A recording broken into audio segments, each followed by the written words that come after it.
today we want to talk about mapping the employee journey, and we want to share with you some of the lessons we've learned, I guess, over the years of having hundreds, if not thousands, of conversations around employee onboarding. So first of all, I just want to sort of set the scene a little bit, which I think is important because obviously if you're here at today's webinar, employee onboarding is a really important topic. When we launched HROnboard in 2013, it was barely recognised as a space. Today, it's a very different story.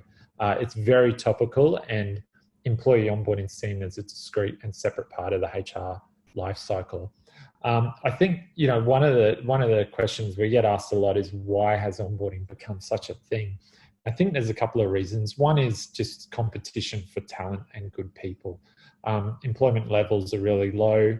Unemployment levels are really low. There's skills shortages in a lot of industries. And recruitment has had a lot of focus on it. And onboarding is just that natural progression about, okay, I've got the right person. How do I really make that experience over their first 3 to 6 months really amazing? And even that experience after they accept their offer, but before they've started. The other piece of onboarding, which we're not going to talk a lot about today, is around just streamlining some of the back office operations. There's still a lot of manual heavy lifting, what I like to call it, in that onboarding piece. And, there's just a lot of productivity gains you can get through automation, going to an online experience around that onboarding. So operational efficiency is really a big thing, and it's all about either time to productivity or saving money. And the last reason I think is onboarding so important is around employees and people are looking to work with companies that are aligned to their values. So, there's been a lot of talk about employer brand and EVP and improving that, making sure you've got a recruitment website, you've got good messaging about what you stand for, what your culture's like. And I think onboarding, again, is that continuing that story from them being a candidate to them being a new hire, and ensuring, the onboarding is keeping that consistent return on investment that you've spent in that recruitment dollars. So that's kind of just setting the scene why, and what we're talking about today is that mapping out the onboarding experience over that timeline is really important, because you need to continue the story. So a little bit about us. I guess HROnboard, we're a dedicated employee onboarding platform, and we kind of have 4 main areas to our software.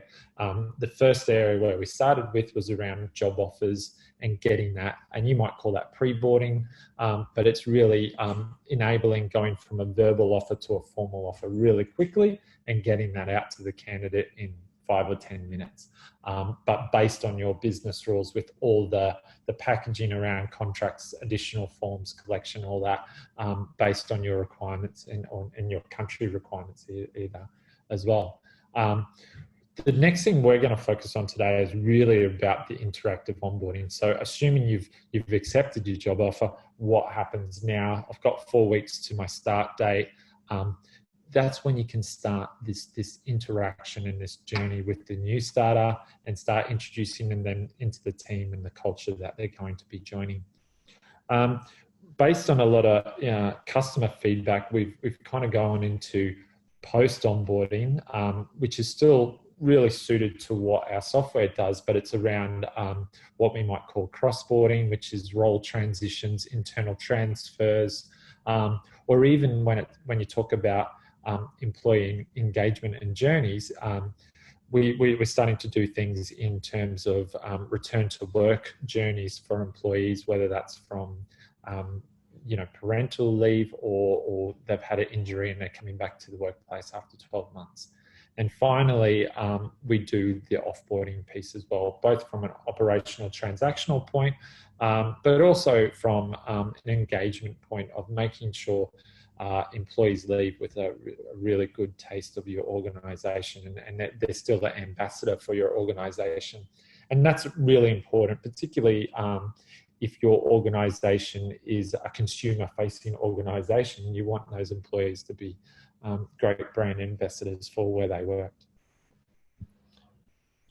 So let's talk about this. This webinar is about mapping the onboarding journey, and we've seen that employee onboarding is important, but it can also be really complex. Why employee onboarding is really fun, because there's so many moving parts to onboarding, and there's so many different types of content and activities that you need to do. So really you need a framework to think about how do you map out this journey, and you know, we've seen examples of all sorts of organizations how they do this, whether there's posters around a meeting room and each poster is a day of the journey, and there's a whole lot of bullet points for each day. We've come up with our own little methodology based on, again, conversations with you know, heaps of organizations around this, and we call this our CLOAK methodology.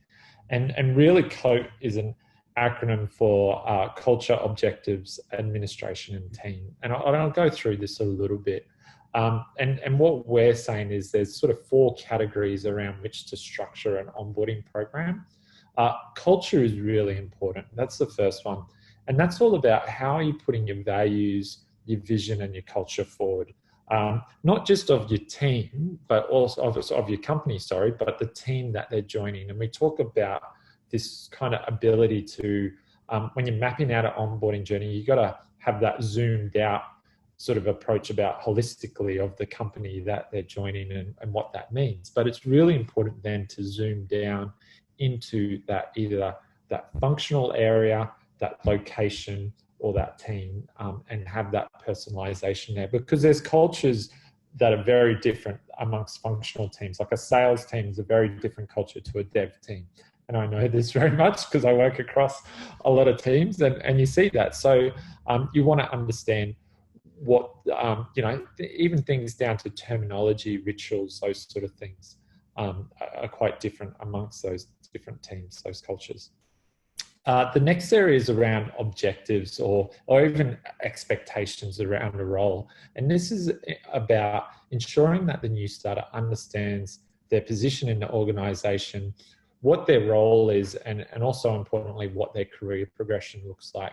Obviously, this talks about skills and training and things like that as well, but it's really important, again, to make sure the new starter over the course of that onboarding journey, it doesn't all have to happen at once, but understands what the company is trying to achieve. And that's really important first up and straight after they've accepted the offer, to get that holistic view.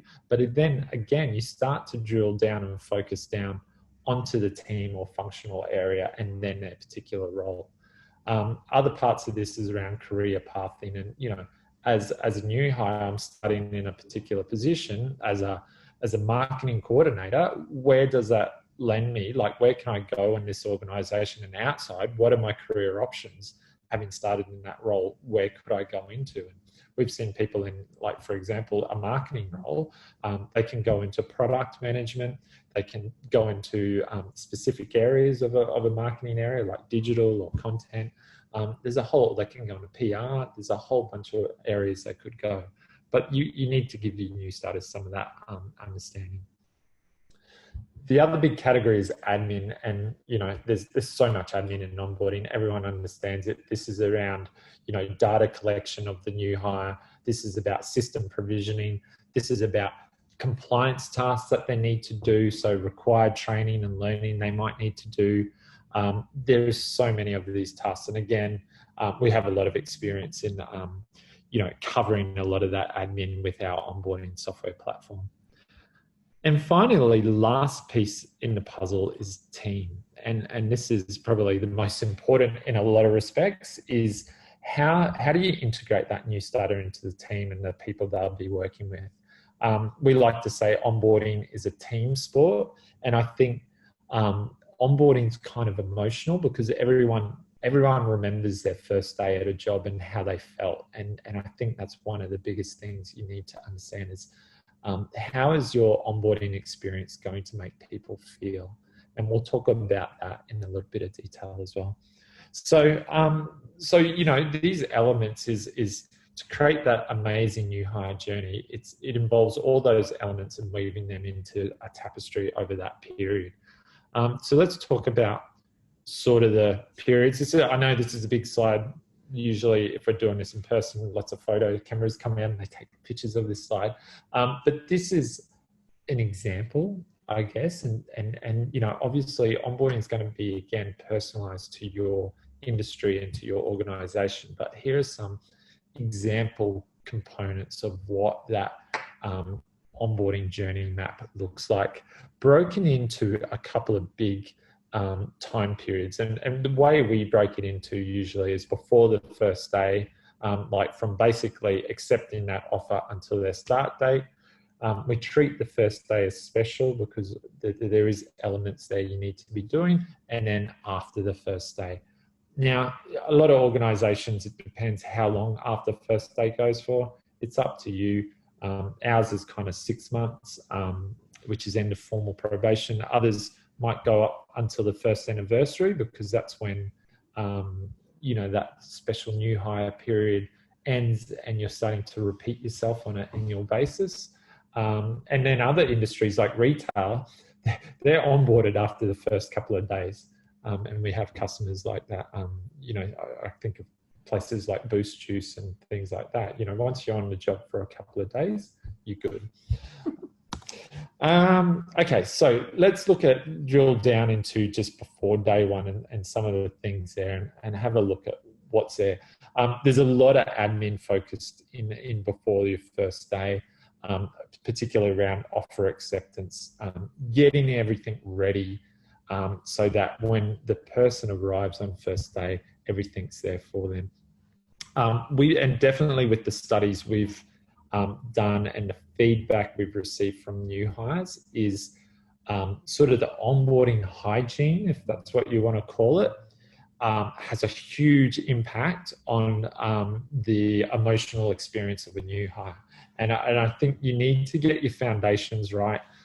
There was a famous, there's a HR tech thought leader guy called Thomas Otter who used to work for Gartner. And he had this classic slide, which was basically, you got to eat your broccoli before you have your dessert. And it's kind of true with onboarding. You got to do the basic hygiene factors well before you go on to do the fancier bits in onboarding. And certainly we've had feedback.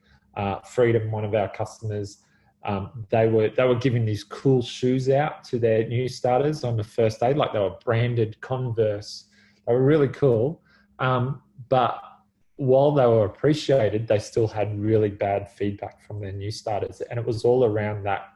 I still haven't, you know, I'm not on the payroll system. I haven't been provisioned. I haven't got a swipe card. So they're really basic things they needed to do. And the engagement scores rose after doing those.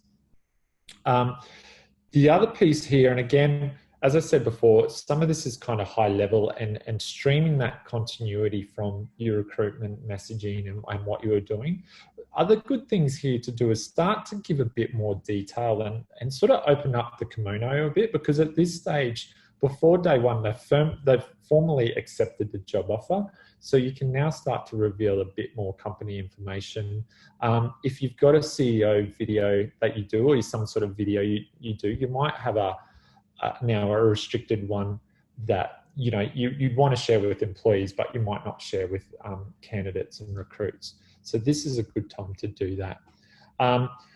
Probably the other thing I'll just point out here is around team and team introductions. It's really good to start to get your new starters to lurk in different areas if you can. So this might be like communication tools. So for example, we use Slack here as one of our big internal communication tools, online chat, and we actually invite our new starters to Slack like a week or two before they start. They don't have to participate, but they can just watch and listen, and they start to get a feel for the organization and what's going on. So if you, and again, that breeds a little bit of familiarity. Oh, I said it right. With what's going on with the company, and that's really important. Day one, I'll go on to day one, and what we're going to do is talk a bit about this, and then how you can map it out in our software as well, and how that reflects out. Day one is really important as well. I love going to conferences and asking people about, what was your first day? Do you have a horror first day story? And everyone does. Everyone has a story because they're quite a memorable sort of event. And again here, there's probably not as much as before day one and ongoing, but there's some really key things about first day schedule, understanding there's someone there to meet these people as soon as they arrive. So assigning a buddy, even if that's just for the first day, it's really important. Little things like taking people out to lunch on their first day or just showing them where to go is really important. There's nothing more sad than seeing a new starter on their first day walking out of the office by themselves going to get lunch. I think that's a wasted opportunity of being able to engage someone. Again, this is where immersing in meaningful work, that there's some research, and there's a lot of famous sort of, not case studies, but organizations who do this. Facebook does it really well, where they try and get their developers immersed in it, cutting code within the first day or the first week that they're there. But ongoing, after the first day is really where it gets interesting. And again, across those four major categories, there's a lot more that can go on here. So particularly meeting with key teams and executives. So both that culture and objectives kind of can blend into one in some respects, because you're trying to get new starters to understand, drilling down more into the functional area they're involved in, how that applies to their role. And sometimes they can get that knowledge by meeting other key executives in the business or key heads of departments. So you're kind of blending those sort of areas together. We do a lot around, there's a lot of learning content. So we get asked a lot about how does learning sort of interact with that induction onboarding. And learning is a space that's going through a lot of change, but there'll be some required learning depending on the role and the area they're in. So you want to make sure that those learning content are going out at the right time. And we'll talk about sequencing, which is really, really important, about not giving someone information overload by just blurting all this out in the first couple of days. Probation is another big area that when we talk to our customers and organizations, that they struggle with mapping that out. And then, one of the things is you can map all this out, but making sure it happens is a whole different story as well. And we'll come back to that when we show you some of our platform. But, probation management is something we strongly advocate for, and making sure they happen, because part of the onboarding experience is also making sure that new starter is a good fit for your organization. And you've got that opportunity, that first 6 months under most industrial agreements, to say, hey, it's not working out, we want to end the probation. And you want to use that to make sure you're getting that cultural alignment with your organization. So there's a lot of elements here. If I get back to that CLOAK sort of page, there's a whole bunch of different elements. What I want to do now is just show you how that maps into a platform, because you can put this out, but now you want to sequence those pieces out into an actual platform. So I'm going to hand over to Kirsty, you're going to drive, won't you, Kirsty? I'll drive and you talk. Okay, that's good. So I'll get to the right page. Okay, over to you, Kirsty. Thank you. So as you can see, we've got a couple of different templates here for different reasons of journeys that you may want to map out. One thing that's quite popular, parental leave, or graduate journey if you've got new people coming on. But what we will go through today is the new starter journey. So the way that you actually create new content or a new journey is to click on the journey. And I'm going to call it just the webinar journey. example. Okay. See, I'm not good at typing and talking. Under pressure. I know. Everyone's watching. So when you select onboarding, it does actually give you the recommended onboarding content and activities, and then just start building. So you'll get best practice template already when you actually move forward.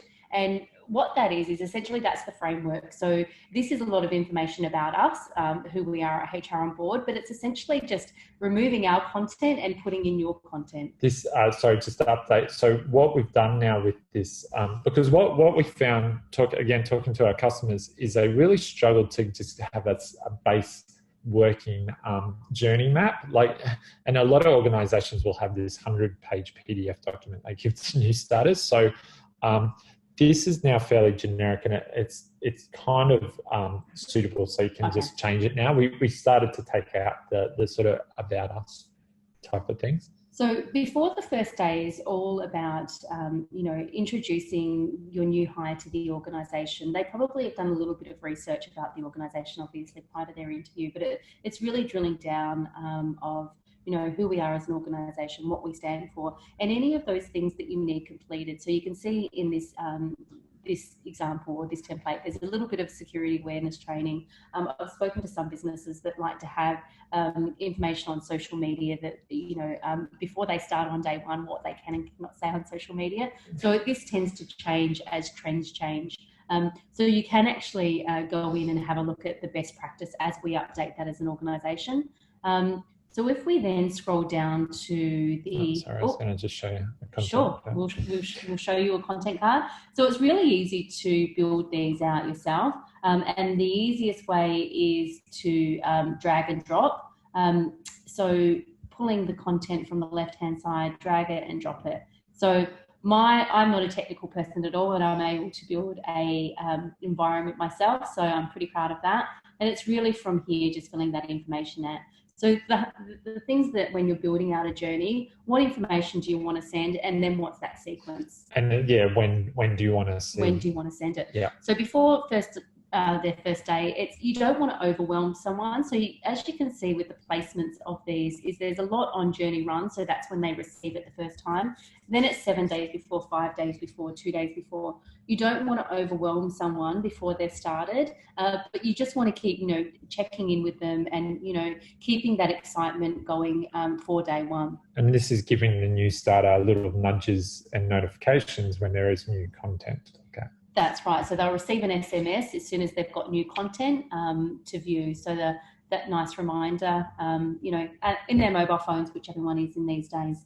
So as we move down to day one, again, day one, it shouldn't be about too much heavy stuff. They're still new to the organisation. It's just those little things, where to eat on day one. My favourite card by far, because it links out to Google Maps and tells you where the good coffee is locally. But then some of those things that you might want them to do, watch videos, what the role challenges are. After day one, that's where you get some really good bang for your buck with the system. The things that you want to know as a new person: when am I going to get paid? How am I going to get paid? What do I need to do if I want to take some time off? Who do I need to contact? Mm-hmm. So these are all quite generic things that, regardless of what your role is within the organisation, they should be quite similar. So anything that's in generic, you can actually go through and just build it out to your template. And so the first 6 months is all around getting them up to scratch, time to productivity, things to support their growth within the organisation. And then after that 6 months, if you choose to use it post 6 months, you can really get some valuable content in there around career mapping. What's the next step for me? And what do I need to do if I want to become a leader? So it means that even if they're not the greatest employee, you may hold on to them for longer because they think that there's the opportunity to develop their career within the organisation. And what about team leaders? So do you want to talk about team leaders? Yeah, absolutely. So team leaders, this isn't just for sending out content or nudges to the new starters. You also have the opportunity to make your team leaders look like a rock star by sending them reminders and nudges of things that they need to complete. So what we might do is go through the we can show team the leaders experience. Here's one that we've prepared earlier. So the team leaders will receive an SMS. Oh, technology is failing us. I'm going to try and start this video. Oh, here we go. Here we go. So we've got a video here that just shows what happens when team leaders receive content. So just as new starters, a team leader will receive an SMS when they've got new content to review. But theirs is more like a checklist of things that they need to do. So, you know, as you can see, firstly, there's a reminder, don't forget Kirsty starts tomorrow, just to remind people.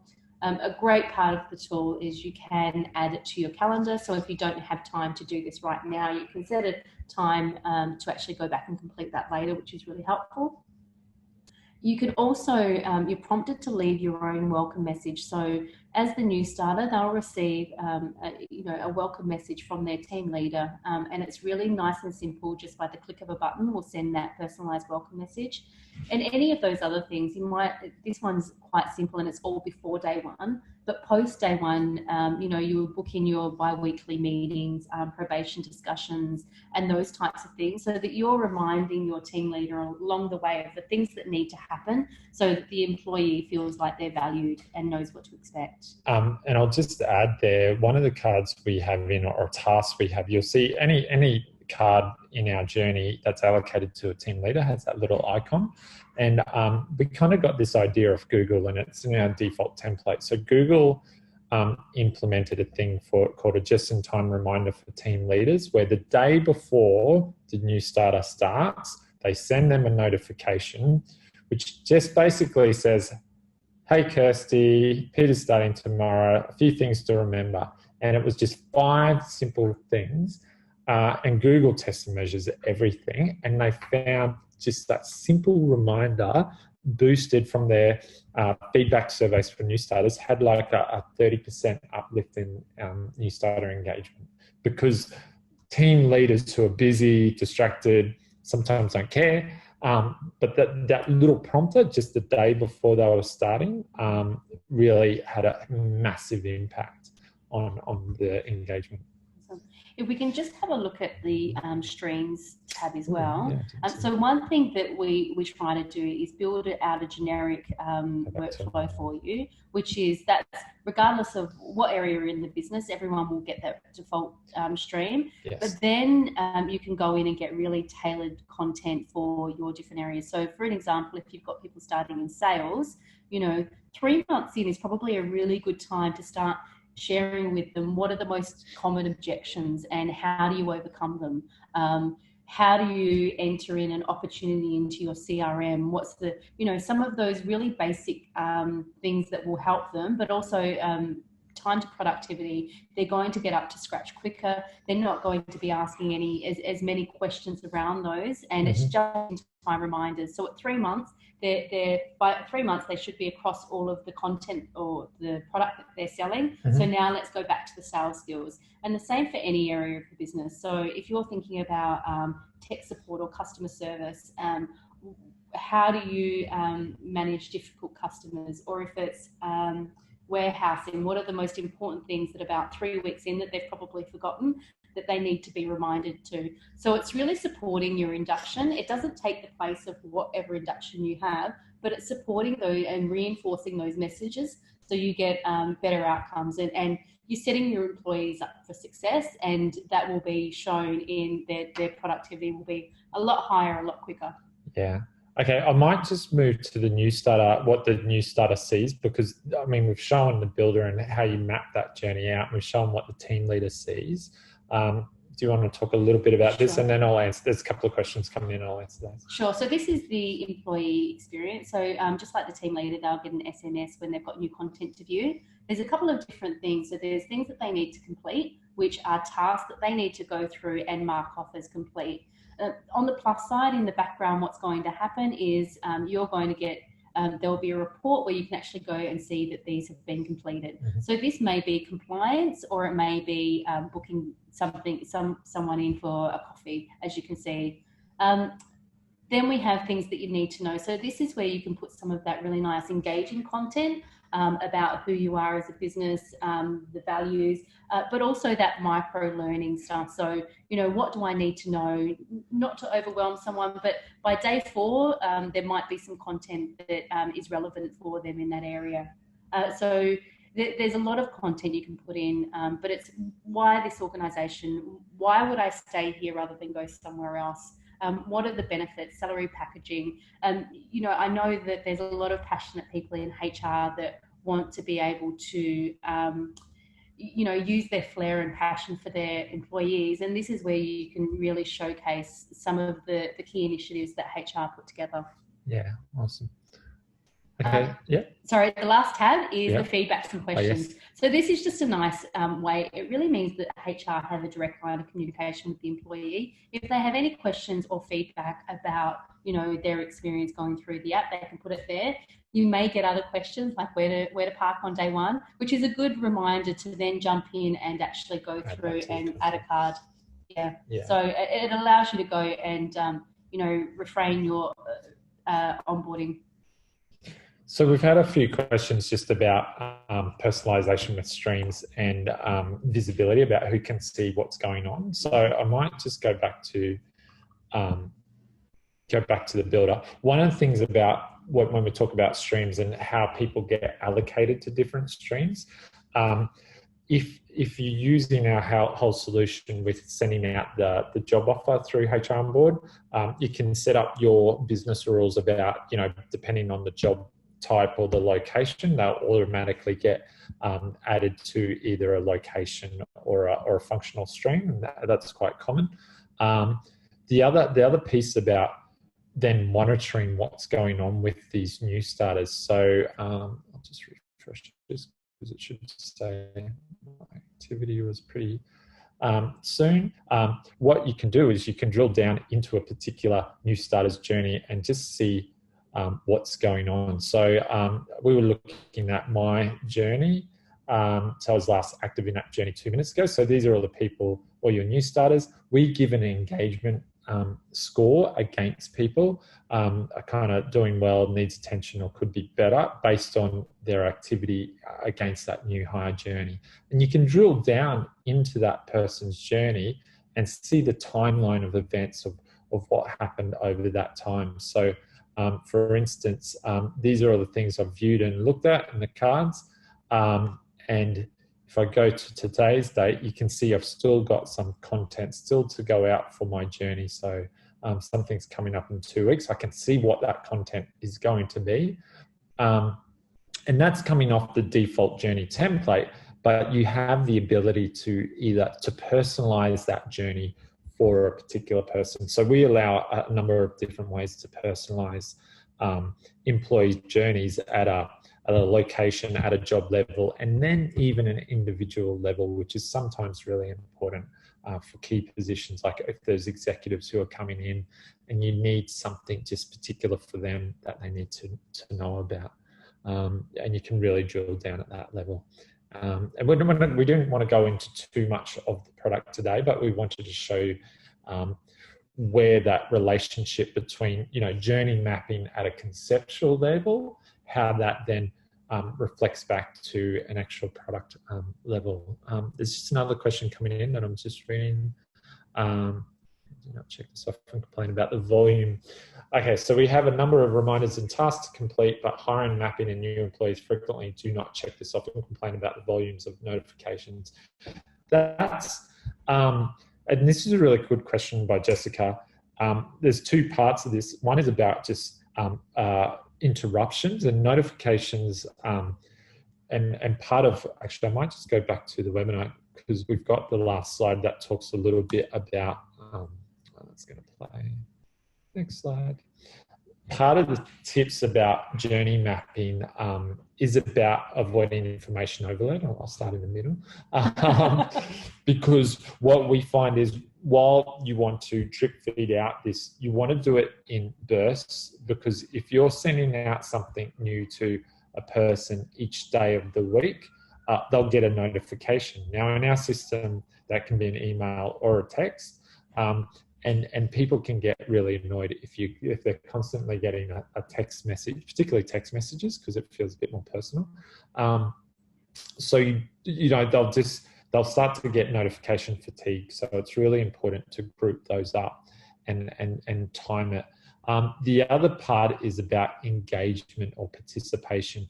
Our research and our engagement finds that new starters are always pretty engaged because they're excited. It's a new job. It may wane a bit after, like if you're getting them to do a lot 2 months after they've started, but you get high engagement before day one, first day, first week. The biggest trick we've found is around team leaders. Team leaders is still a challenge. We make our software really easy in terms of there's no username passwords. There's what we call magic link authentication to make it really easy to get in there, just do what you need to do and get out again. But there's still a lot of work, and as part of, you know, and I think here is getting feedback from recent new starters. I haven't put it on here, but team leader participation is something you need to focus on when you're doing the journey mapping. Yeah, we've done those. So the other, I guess, the top tips is an iterative approach. So we say start with the essentials and iterate. And it's really important because you get a lot of feedback from your different groups out there about what's working and what's not. And I think trying to go with a big bang approach with onboarding mapping is in our experience not the right way to do it. We give a sort of default journey, and usually what we do is we say, hey, start to reduce content from that, don't add it, because it's sometimes just a little bit too much. That probably ties in. We do have another question here on what's your advice on how to collect insights on what should be included in the onboarding from key people without being bogged down. And it probably is that advice of starting with the essentials and then growing from there. Yeah, for sure. If you try to please everybody initially, you'll never get your journey out the door. But if you start with the key elements and then pass over to the key other business units to add their input, I think that's a good place to start. Yeah. Okay, so we're running out of time here. I think we've covered a lot. I think if anyone's interested and they want to explore more about this webinar has been recorded, so you can come back and have a look at it. But if you want to drill down more about how we could help you with your onboarding journey mapping, please talk to Kirsty. Her details are there. She's all over LinkedIn.